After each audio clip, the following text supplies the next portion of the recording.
In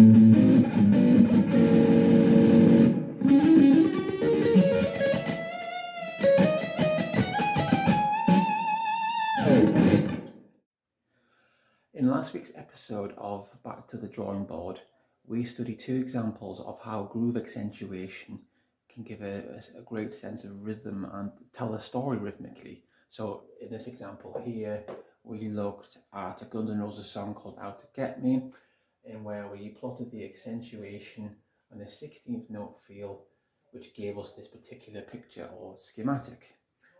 During the week, I thought it would be worth adding in the chugs as well, just to really emphasize the actual accentuation. So here, these are in crosses and in red. This is considered a straight rhythm. So if it's 16th note feel, you have takadimi, takadimi, takadimi, takadimi, as we did in last week's lesson. What I mean by straight is that each of these subdivisions here, so if again looking at it conically, takadimi, takadimi, takadimi, takadimi, is the subdivisions are all equal. So example, each beat takes up 25% of the time for that beat. So here's one beat, there are 4 of them. 1 divided by 4 is 0.25 or 25% of the time. And that's perfect. If perfect playing would mean each of these is an equal subdivision. However, what if I was to change the distance between each of these and vary them? So for example, if I was to elongate the time between these two perhaps, or truncate the time between these two. If we were to do that, we would essentially get swing, which means they're uneven again. So let's go to the practice corner and let's have a look at what this sounded like straight and compare it to how it sounded like swung. So come on, let's go with it. Come on, let's go. Well, welcome once again to the practice corner, if you like. Last week we looked at a riff by Guns N' Roses from the song Out to Get Me, and also, as you've just seen, the schematic on the drawing board.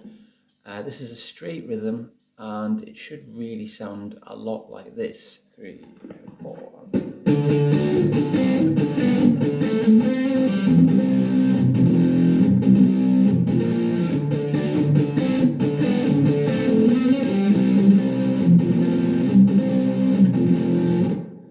Okay, that's straight. However, we can also add an emphasis on swing to get a slightly different groove, and this will sound a lot like this.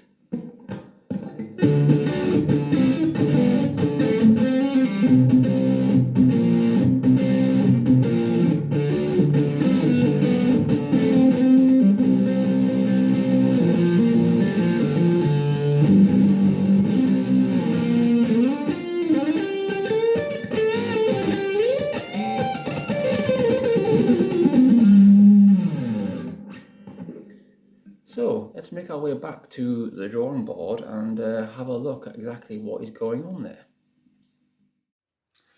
Okay, so as you can tell, there's a difference. So the straight one sounded like this ideally.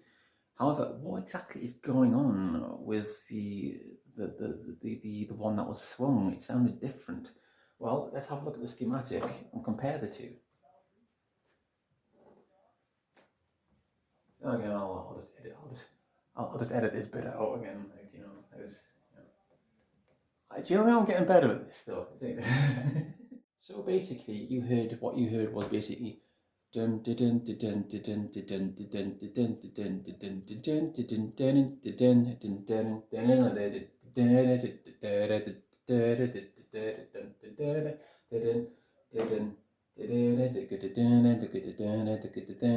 dun dun. So what we actually have going on here is in effect a 16th note triplet feel in a way. So we have 16th notes here, but they're basically just 16th notes. There are 16 beats or 16 attacks for each bar. But to get that swing, we've effectively changed the intervals in between these here to get that type of pattern going on. So I'm hearing 16th note triplets in a way to get that swing. If we were to kind of map that on here and compare it to the straight, I think it would sound a lot like this. So we're no longer going one yanda, two yanda, we're going 1, 2, 3, 4, 1, 2, 3, 1, 2, 3, 1, 2, 3, 1, 2, 3, 1, 2, 3, 4, 5, 6, 2, 2, 3, 4, 5, 6, 3, 2, 3, 4, 5, 6, so on. Okay, so here I have a really amazingly drawn representation of this in 16th note field triplets. So here you can see tackety, tackety, tackety, tackety, tackety, tackety, tackety, tackety. So if you remember the groove that I just played there in that example, it went dun dun dun dun dun dun dun dun dun dun dun dun dun. So the first bit was a dun dun dun dun dun dun dun dun dun dun dun dun. So you can hear there's a gap in there. I'm not playing exactly tackety tackety going dun miss dun dun miss dun dun miss dun dun miss dun dun. So what I'm hearing here in particular is if you leave all that there, for example, in essence, what we now have here is the same amount of notes, but what I had said in the introduction where we vary the length or deviate the length away to give us the swing. So here, these two notes here are now closer to each other and these two are now farther away, which gives us that swing. So now all we need to do is just basically fill in the dots really, and you'll have a chug here, your first accentuation, a chug, which is these two, another accentuation, a chug, another accentuation, which is this one here, a chug, and another accentuation here. And then the final bit here can be, whether or not that note is there, I do not know, but this will be your basically like kind of little lick here to get into the next part. And here you can see rather beautifully in a way, which I hope that can be made out, it could be made out on the that in a way you have added a sense of swing or a different type of groove built upon the scaffold that we looked last week. And this is called swing.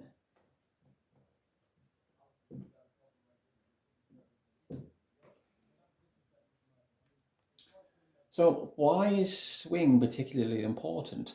Well, let's make our way back to the practice corner and have a look at some basic examples you can do on guitar, or at least study or consider moving forward when you develop within the instrument. Come on. Okay, so you may be thinking, well, that's all well and good and all that. I understand how swing and triplets work, but why is that useful? Well, for example, rhythmically, if we were to apply swing to a groove, say, we may get something that sounds a lot like a rolling egg. So, for example, if we listen to this metronome, ta, ta, ta, ta, a rolling egg will sound a lot like this. Guitar, guitar, guitar, guitar. And translated to the guitar, this will sound like this.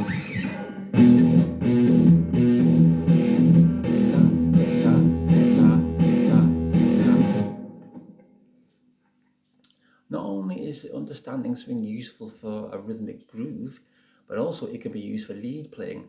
For example, if you understand the difference between triplet playing and that of straight, you will get some interesting type of rhythms when playing a lead passage. So for example, if we were to go from triplets to 16th note triplets, we will get something that would sound a lot like this. Tackety, tackety, tackety, tackety, tackety, tackety, tackety, tackety, tackety, tackety, tackety, tackety.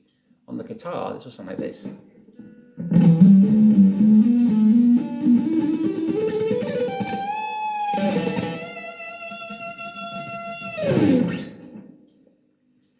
These are two take-home points that I would like you to consider whilst we develop this lesson series.